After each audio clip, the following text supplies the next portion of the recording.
네, 반갑습니다. 좋은 습관 연구소입니다. 네, 지난 시간에 이어서 오늘도 좋아하는 일을 끝까지 해보기 위해서 우리가 꼭 갖춰야 될 습관에 대해서 몇 가지 더 말씀을 드리고자 합니다.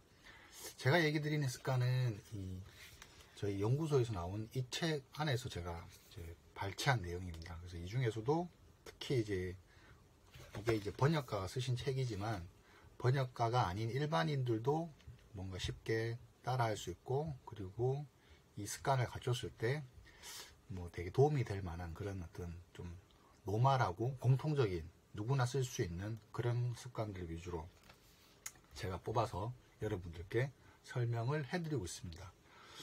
오늘 지난 시간에 이제 두 가지를 말씀을 드렸던 것 같아요. 첫 번째는 이제 원서 읽기 습관, 영어 공부를 하기 위해서 꼭 필요한 원서 읽기 습관. 그리고 이제 두 번째는 글쓰기 습관. 요즘 뭐 글쓰기는 워낙 많이들 하시니까 글쓰기에 대한 습관을 말씀을 드렸고요. 오늘은 가능하면은 3개, 4개, 5개까지 한번 얘기를 해보려고 합니다. 자, 세 번째, 좋은 일을 끝까지 해보기 위해서 필요한 세 번째 습관은 바로 덕질하는 분야부터 파보자입니다. 덕질을 한다는 얘기는 많이들 우리 쓰시잖아요. 어떤 뭐 좋아하는 일이라든가 내가 뭐 꽂히는 게 있어서 그걸 막 집중적으로 이렇게 막 파고 막 자료도 조사하고 알아보고, 그래서 남들보다 깊은 이렇게 지식을 쌓는 이런 것들을 우리가 덕질이라고 표현을 하는데, 무슨 일을 하든지 간에 일단 시작은 이런 덕질에서부터 시작이 되는 것 같아요.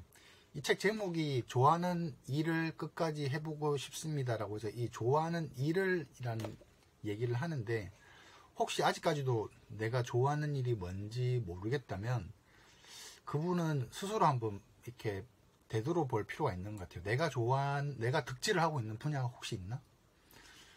뭐 저 같은 경우는 어릴 때부터 책을 좋아해서 고등학교 3학년 시절부터 막 공부보다는 이렇게 수업 시간에 막 이렇게 책들을 봤었어요. 막 소설책 같은 거 많이 봤었고요. 또 그때는 이제 어리다 보니까 무협지 같은 것도 막 열심히 읽었던 것 같습니다. 그때 막 고려원 녹정기 뭐 이런 거, 그다음에 손자병법 뭐 이런 그 소설책들을 많이 봤던 것 같아요. 그러니까 그런 이야기책을 보던 습관이 대학에 와서는 독서 동아리 활동을 하기 시작했고, 그때부터 이제 본격적으로 문학 공부를 하고 여러 가지 이제 사회과학 서적이라든가 그다음에 인문학 서적들을 보면서 이렇게 책에 대한 제 나름대로 이제 덕질을 했던 것 같거든요. 그래서 그러면서 이제 앞으로 내가 이 책과 관련된 일을 해야 되겠구나라는 그런 이제 제 나름대로의 어떤 그런 계획을 세우게 되고, 그러고 나서 이제 그런 분야 쪽으로 이제 일을 하기 시작을 했습니다. 아마 이런 경험들은 뭐 저 말고 많은 분들이 가지고 계실 것 같아요. 자기가 좋아하는 분야에서 시작하는 것. 그래서 이 작가님도 이 번역이라는 걸 하기 위한 어떤 공부의 일환으로 덕질을 하는 분야부터 파보자라고 해서 본인이 이제 게임을 좋아하셔서 해외 게임 사이트들을 번역을 하면서 번역에 대한 어떤 즐거움들을 이렇게 깨쳐나갔다고 얘기를 책 안에 이제 하고 있습니다. 그리고 이런 덕질을 하면서 가장 또 중요하게 얻었던 부분이 아무래도 어떤 그런 덕질을 하게 되면 어떤 그런 커뮤니티 같은 게 이렇게 있잖아요. 뭐 예를 들면 게임을 좋아하니까 게임 커뮤니티 같은 데가 있을 것이고, 그래서 그런 게임 커뮤니티에다가 내가 번역한 번역물을 올렸더니 사람들이 막 필요한 건데 너무너무 잘 올려주셔서 감사합니다라는 이런 막 이렇게 칭찬도 해주고, 뭐 번역이 너무 좋다라는 사람들이 막 이제 인정도 해주고, 이런 것들이 어떻게 보면 자기한테 되게 큰 동기부여가 되어서 이 번역이라는 일에 관심을 더 갖게 됐고 더 재밌게 하게 된 계기가 되었다고 합니다. 그래서 자기가 좋아하는 일을 하는 게 일단 중요하고요. 자기가 좋아하는 일을 찾으려면은 내가 덕질하고 있는 분야가 어떤 부분인지를 한번 생각해 볼 필요가 있고, 그리고 그 분야에서 그 덕질을 하면서 사람들로부터 칭찬을 얻고 그로 인해 동기부여를 받는다라는 게 어떤 꾸준하게 뭔가를 하는 데 있어서 되게 이제 중요한 역할을 하는 것 같습니다. 네. 그리고 다음 네 번째 습관입니다. 네 번째 습관은 정말 중요한 습관이고, 이 책을 읽어본 많은 분들이 얘기하는 어떤 주목하는 습관 중에 하나예요. 먼저 한번 보여드리고 시작하겠습니다. 바로 이게 25분씩 집중하는 포모도로 기법이라는 건데요. 뽀모드르라는 말은 많이 들어보셨죠? 저는 처음에 이 뽀모드르라는 말을 듣고 이게 뭔가 저기 스파게티집 이름 아니었나? 라는 생각을 했는데, 이 뽀모드르 기법이라는 거는 시간 관리 방법론이라고 합니다.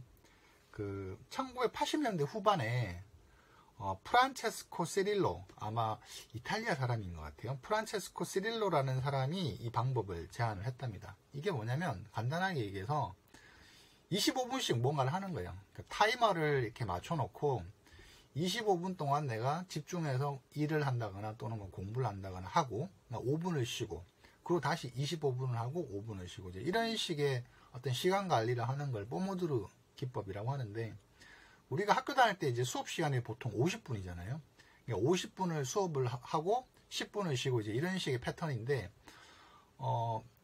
50분을 뭔가 하나에 집중해서 한다라는 게 이게 뭐 물론 잘 하시는 분도 계시지만 보통은 이렇게 좀 쉽지가 않습니다. 특히 뭔가 좀 이렇게 주변이 산만한 사람들, 저처럼 막 이 일하다가 저 일하고 저 일하다가 이 일하고 막 이렇게 좀 이런 분들한테는 이 50분이라는 집중 시간이 꽤 어렵습니다.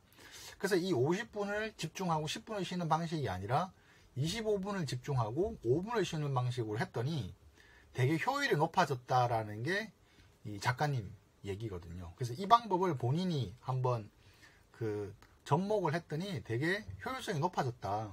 그래서 그거를 알게 된 이후부터는 일을 할 때도 항상 이 25분 기법, 뽀모도로 기법을 이제 이용한다고 얘기를 하고 있습니다. 이 뽀모도로가 이탈리아어로 토마토라고 하네요. 그래서 이 아까 제가 했던 이 프란체스코 시릴로라는 분이 이렇게 토마토 모양으로 된 요 그림 보이시죠? 토마토 모양으로 된 이 시계를 딱 만들어서 이걸 이렇게 쫙쫙 25분 맞춘 다음에 그 이제 시간에 동안 이제 집중하는 이제 그렇게 이제 일을 했다고 합니다. 그래서 이제 뽀모도로라고 얘기를 하고, 이 시계를 찾는 분들이 꽤 계시더라고요. 이게 책이 나오고 나서 이 책의 내용들을 이제 아신 분들이 야, 이 괜찮은 것 같아, 해봐야 되겠다. 그래서 제가 이제 검색을 해봤더니 이렇게 똑같이 비슷하게 생긴 것들이 해외 사이트들은 판매하는 게 있고, 하여튼 판매하는 게 있습니다. 그래서 뭐 그런 걸 이용하는 것도 좋은데, 그 앱에서 검색을 해보면은 뭐 예를 들면 시간 관리 뭐 이렇게 뭐 또는 타이머 이렇게 검색을 해보면은 내가 원하는 시간에 딱 맞춰서 그 시간이 이제 끝나면 띠디디디 이렇게 알람이 울리는 그런 앱들이 되게 많이 있어요. 그래서 그런 것들을 일단 이용하신다면은 이 뽀모도르 기법을 직접 한번 해볼 수 있는 것 같습니다.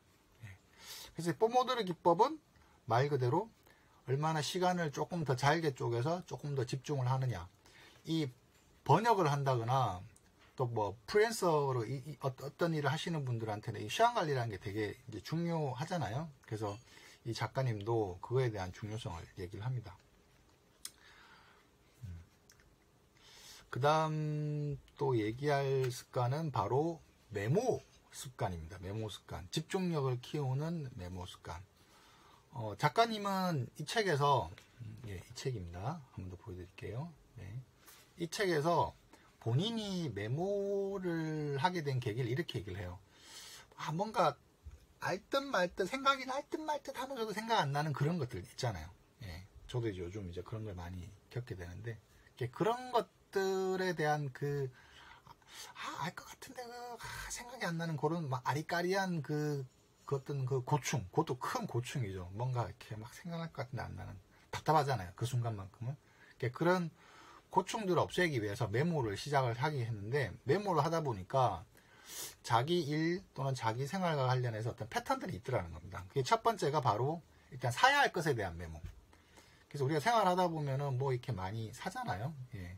작가님은 아기를 키우시는데, 아기를 키우다 보니까 가장 많이 사야 되는 게 막 분유, 그 다음에 뭐 기저귀 같은 거, 이런 것들은 떨어지면 안 되니까 항상 이렇게 뭔가 딱 여유분을 가지고 딱 이렇게 비축을 해놔야 되잖아요. 그래서 적절한 시간 안에 사두는 게 필요한데, 그래서 어떤 사야 할 것에 대한 메모가 제일 많았다고 합니다. 두 번째는 해야 할 일. 그러니까 뭐 오늘 해야 할 일 같은 거겠죠. 그 다음 세 번째는 해야 하는 일과 관련해서 읽어야 할 책. 이거는 이제 번역가시다 보니까 번역 원서를 읽어야 되는 것들도 있고, 그 다음에 그 번역을 잘하기 위해서 다른 참고해야 되는 책들을 봐야 하는 것들도 있고, 그래서 일단 읽어야 할 책. 그 다음 네 번째는 이제 글감. 글을 잘 쓰기 위해서 어떤 글의 글감이나 뭐 키워드들을 얻는 것들, 이런 것들을 좀 중요하게 생각을 해서 크게 이 네 가지를 많이 메모했다고요. 사야 할 것과 해야 할 것과 그 다음에 읽어야 할 책과 이제 글감에 대한 메모. 그래서 여러분들도 나는 어떤 것들을 주로 메모하는 게 중요할까라는 걸 한번 생각을 해본다면 이것만으로도 내 라이프 스타일에 대한 파악이 되고, 그리고 만약에 난 좀 책을 좀 읽어야 되는데 책에 대한 메모가 좀 부족했다라고 생각한다면 뭐 그런 것들 일부러 이렇게 떠오를 때마다 메모를 해놓으면서 카테고리 이렇게 뭔가 리스트를 만든다면은 뭔가 내가 평소에 하지 못했던 것들을 또 할 수 있는 계기도 만들어 주는 것 같아요. 예. 그래서 이런 메모를 하는 것들에 대해서 중요하게 좀 얘기를 하고 있습니다. 그래서 오늘 얘기했던 덕질을 하는 것, 그 다음에 포모도로 기법이라고 해서 시간 관리를 하는 것, 그 다음에 메모를 하는 것, 이런 것들 중에 특히 이 시간 관리와 메모 같은 부분들은 집중력을 키우기 위한 어떤 도구로서 아주 중요하다는 생각이 듭니다. 사실 우리 집중력이라는 건 누구나 다 필요로 하는 거잖아요. 그리고 특히 이 작가님처럼 뭔가 번역 같은 뭔가 이렇게 원고를 읽고 그 원고를 또 우리나라 말로 새로 번역을 하고 이렇게 언어를 쓰고 하는 것들은 좀 다른 일과 다르게 좀 더 집중력이 필요한 일인 것 같아요. 그래서 이 집중력을 얼마나 잘 발휘하느냐에 따라서 내가 번역할 수 있는 원고 양이 달라지는 거죠. 집중이 높으면 더 많이 하게 되고 그렇지 않게 되고, 책을 읽는 경우도 마찬가지잖아요. 집중력을 발휘해서 책을 읽거나 공부를 하게 되면 뭐 30분 만에 10페이지를 하는 거를 만약에 집중이 없이 막 이렇게 막 어수선하게 하면은 그 10페이지를 하루 종일 해도 못하는 그런 경험도 있으실 겁니다. 그래서 이런 집중력을 발휘하는 데 있어서는 뭔가 막 떠오르는 것들을 내가 뭐 이제 막 새하얗게 이렇게 떠올라. 그 뭐 하던 일 갑자기 접어두고 인터넷 들어가서 뭐 쇼핑몰 검색하고 막 이렇게 어수선하게 하는 게 아니라 메모를 딱 해놓고, 그리고 아까 얘기했던 것처럼 25분 동안은 내가 이 일에 딱 집중을 하고 나머지 5분 동안은 뭐 필요한 아까 메모해둔 어떤 쇼핑해야 되는 것들을 뭐 산다든가 뭐 이런 식으로 좀 시간 관리를 한다면은 집중력이 이제 되게 높아질 수 있다는 거죠. 그래서 여러분들도 자기가 좋아하는 일을 하기 위해서는 내가 덕질하고 있는 분야가 어떤 부분이 있는지, 그리고 그 분야에서 나는 커뮤니티 활동을 통해서 사람들로부터 인정을 받고 동기부여를 받고 있는지, 이런 것들을 한번 점검해 보시면 좋을 것 같고, 그 다음에 포모도로 기법 25분을 일하고 5분을 쉬는 방법 한번 써먹어 보시고요. 그 다음에 마지막으로 메모하는 습관을 꼭 한번 길러 보시면 좋을 것 같습니다. 자, 오늘 습관 3가지 얘기 드렸습니다. 오늘 얘기 여기서 마치도록 하겠습니다. 다음 습관 또 기대해 주시기 바랍니다. 네, 반갑습니다.